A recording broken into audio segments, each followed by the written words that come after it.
Today, we are diving deep into a huge idea from Adam Smith's 1776 masterpiece, The Wealth of Nations. It's an idea that really shapes how we think about economics and even law. And it all starts with a very simple but profound question. What is anything really worth? Seriously, think about it for a second. You walk into a shop, you see a price tag on a pound of beef. But is that number the whole story? Adam Smith would tell us to look way deeper, past that price tag, to get at the real nature of value itself.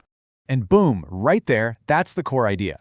Smith argues there's this massive difference between the money you physically hand over, that's what he calls the nominal price, and the actual effort, the toil and trouble it took you to get that money in the first place. That effort, that's what he calls the real price.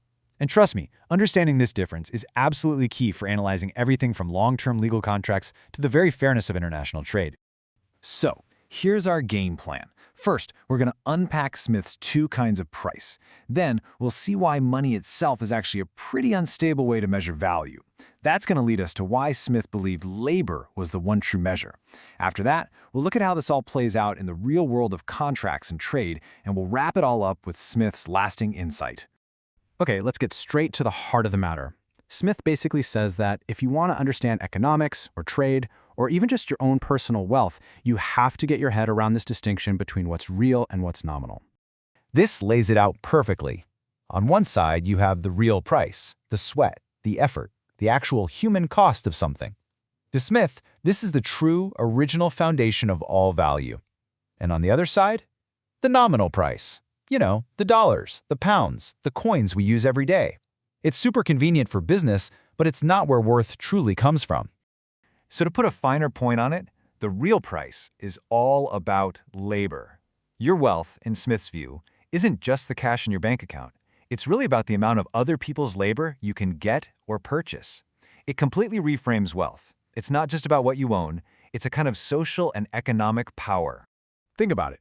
Long before anyone ever minted a coin, the only way you could get something was through your own effort. You had to hunt it, gather it, or build it. This quote from Smith is so powerful because it reminds us that all the gold and silver that later became money, well, it was all bought and paid for with the original currency, human labor. The nominal price, then, is just the modern shortcut we use. It's what the butcher writes on the sign for that beef. It's the language of the market we all speak every single day, and it makes business fast and efficient. But as we're about to find out, that language can sometimes be pretty misleading. Okay, now let's build on that. If you want to measure a table, use a yardstick, right? But what if that yardstick was constantly shrinking and stretching? That's exactly the problem Adam Smith saw when we use money as our only measure of value over time.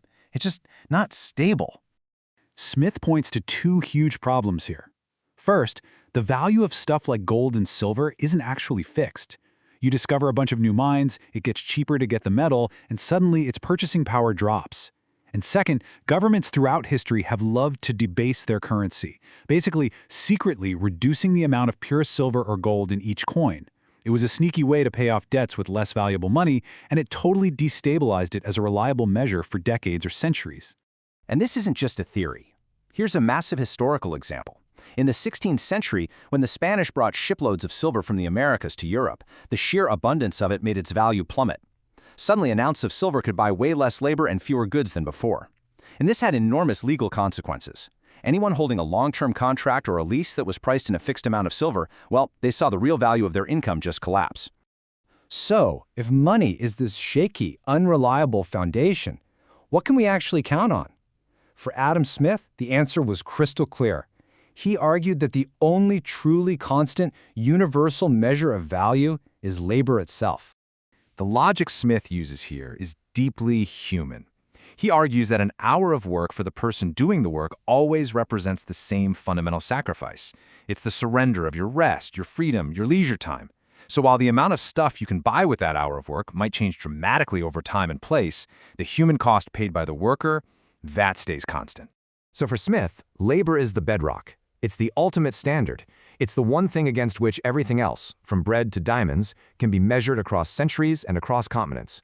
Money is just the nominal, or everyday, label we put on top of that value.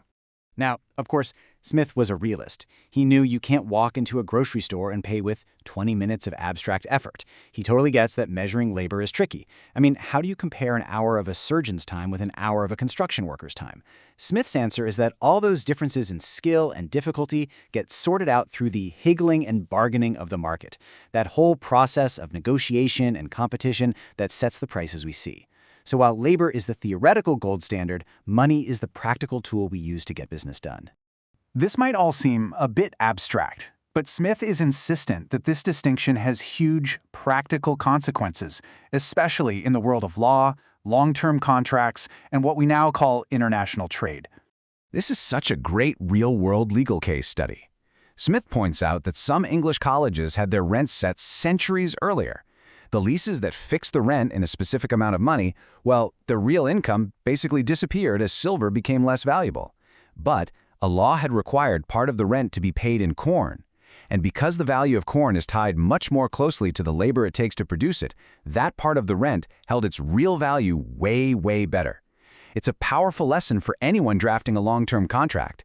You've got to think about what you're pegging that value to. Okay, now let's apply this to international commerce. A merchant back in Smith's day might notice that some goods sells for half an ounce of silver in Canton, China, but it sells for a full ounce back home in London. Now he also knows that half an ounce of silver in Canton has a much higher real value. It can buy more food, more services, more local labor because labor is cheaper there. So the question is, for his business, does that difference in real value even matter? And the answer is nope, not for his bottom line. For the actual business of trade, only the nominal price matters. His profit is calculated in silver, not in some abstract unit of labor. He buys for half ounce, he sells for 1 ounce, and he makes a 100% nominal profit. The fact that the real value of his silver is different in the two places is totally irrelevant to his accounting. All that matters is that the ounce of silver he gets in London can buy twice what the half ounce he spent could buy in that same London market. This is a foundational principle for understanding profit and commerce. So after all that, what's the big takeaway here? How do we actually use this idea that's, almost 250 years old? It really comes down to this dual insight. If you're an economist, a historian, or a lawyer trying to write a contract that will last for generations, you have to think in terms of the real price, labor, to understand true value over time. But if you're a merchant, a shopper, or a business owner, your entire world is governed by the nominal price, by money, because that's the language of profit and everyday life. And that leaves us with one last thought to chew on. Just for a moment, forget the price tag. If Adam Smith is right, and labor is the real price of all things, what is the true human cost? The sum of all the toil, the ingenuity, and the sacrifice from all around the globe that it took to create the very device you might be watching this on right now.